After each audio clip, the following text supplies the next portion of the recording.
ରାସ୍ତା ଉପରେ ହୁତୁ ହୁତୁ ହୋଇ ଜଳିଗଲା ଆମ ବସ୍। ଆଜି ସକାଳୁ ଏହିପରି ଅଘଟଣ ଘଟିଥିବା ବେଳେ ଖବର ପାଇ ପୁଲିସ ଓ ଦମକଳ ବାହିନୀ ପହଞ୍ଚି ନିଆଁକୁ ଆୟତ୍ତ କରିଛନ୍ତି। ମିଳିଥିବା ସୂଚନା ଅନୁଯାୟୀ ଭୁବନେଶ୍ୱର କଳିଙ୍ଗ ଷ୍ଟୁଡିଓ ଛକ ପାଖ ବସ୍ଷ୍ଟପ୍ରେ ଗୋଟିଏ ଆମ ବସ୍ ଛିଡ଼ା ହୋଇଥିଲା।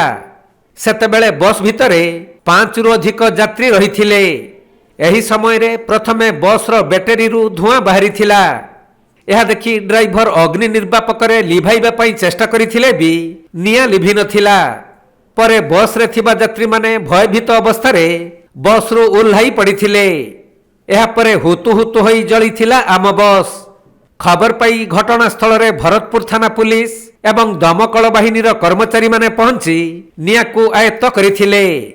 କିନ୍ତୁ ବସ୍ଟି ସମ୍ପୂର୍ଣ୍ଣ ଜଳିପୋଡ଼ି ନଷ୍ଟ ହୋଇଯାଇଥିବା ବେଳେ ସର୍ଟ ସର୍କିଟ୍ ଯୋଗୁଁ ଏହି ଅଗ୍ନିକାଣ୍ଡ ଘଟିଥିବା ପ୍ରାଥମିକ ତଦନ୍ତରୁ ଜଣାପଡ଼ିଛି।